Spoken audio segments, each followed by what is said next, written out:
sebenarnya pernah sakit kanker tuh sebelum meditasi ya, itu sekitar 18 tahun yang lalu.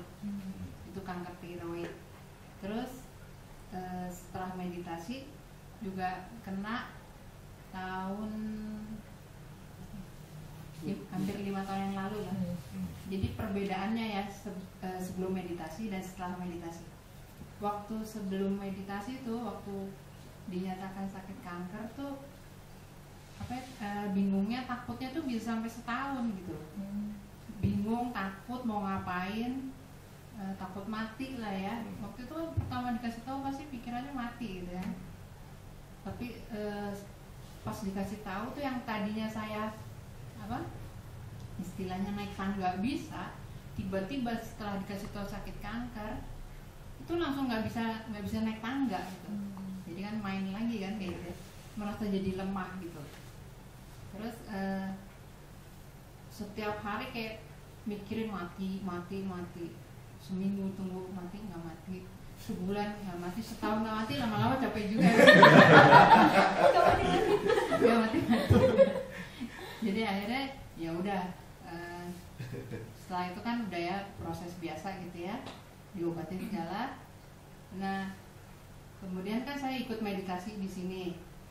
Nah ternyata kan kalau kita udah meditasi, kita makin sadar gitu segala sesuatu yang sesuatu yang tidak tepat sama diri kita pasti kan tahu ya, makin tahu. Tapi kalau kita nggak mengubah, itu kan jadi ganjel gitu ya, ganjel. Ini sama kayak saya. Waktu itu ya saya udah meditasi, ada suatu saat saya berpikir ada sesuatu yang harusnya saya rubah tapi nggak dirubah. Terutama saya itu kan orang yang paling nggak suka makan sayur sama buah. Padahal tuh saya tahu banget itu waktu itu udah meditasi, ini nih satu-satunya harus dirubah. Tapi nggak mau, biasa ya nggak mau. Akhirnya tuh kan sakit kanker kan, kanker lagi, mau nggak mau harus rubah. Nah, waktu itu waktu pertama sakit lagi itu ya tetap bingung sih tetap ya. Tapi bedanya waktu itu udah meditasi, bingungnya seminggu lah gitu ya, seminggu bingung, takut. Setelah itu kan banyak orang kan bilang kalau kamu sakit kanker atau sakit berat harus dilawan, penyakit harus dilawan. Tapi dari pengalaman saya orang sakit itu kan butuh energi banyak ya, energinya pasti turun. Kalau dilawan kita ngeluarin energi banyak kan, akhirnya malah capek sendiri. Jadi kalau menurut saya, dari pengalaman saya tuh mendingan juga terima kenyataan bahwa saat ini saya sakit. Terima kenyataan saya sakit. Kalau emang mau sedih, mau nangis, menurut saya sih nangis-nangis aja, nggak masalah ya. Setelah itu kita jadi tenang, kita bisa berpikir mau cari jalan keluarnya apa gitu. Baru kita ambil jalan keluarnya. Dan menurut saya kalau mau ambil jalan keluar, jangan ikut-ikutan orang gitu, tapi gimana yang paling pas sama diri kita sendiri. Kalau itu ya itu jalani gitu. Nah waktu itu terus biarpun dokter bilang harus dioperasi, di kemo, di ini, di itu, tapi terus entah kenapa saya minta saya mau berobat di Purwakarta. Nah ternyata di situ kan saya diajarin makan sayur dan buah gitu ya, namanya harus vegetarian. Nah di rumah sakit Purwakarta tuh istilahnya orang buangan semua ya. Jadi yang tinggal tunggu mati. Jadi hari ini sebelah sana mati, hari sana. Jadi lama-lama udah biasa gitu. Nah memang dari meditasi itu, jadi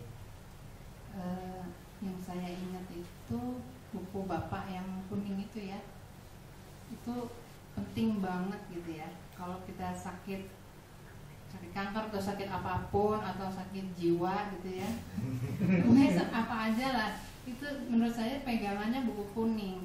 Jadi semua lapisan kesadaran kan di situ dikupas ya. Seperti waktu itu kalau pengalaman saya pertama kan yang fisik ya, fisik saya lihat apa yang paling yang nggak tepat dari diri saya yang saya lihat kan pertama nggak mau makan sayur sama buah itu, terus saya ubah semuanya. Akhirnya kan saya sekarang kalau nggak makan sayur sama buah menjadi tidak nyaman. Dan ternyata dengan kita banyak makan sayur dan buah, terus kurangin yang nggak makan daging merah segala macam ya, itu tuh bikin apa, tubuh nyaman, jadi pikiran juga lebih tenang, hati juga lebih cool gitu. Nah, mungkin kalau teman-teman yang belum coba sih ya, coba deh kayak gitu deh. Jadi kalau darah kita basah ya, pasti pikiran juga lebih kebuka kan. Terus nanti saya juga coba yang mengupas lapisan kesadaran energi dari Reiki ya, tiap hari terapi Reiki, juga terapi kristal, terus yang emosional, lapisan emosional itu emosional culturing ya latihannya. Terus yang lapisan intelektual ya baca-baca buku lah yang menunjang perkembangan jiwa kita. Terus kalau yang spiritual ya meditasi.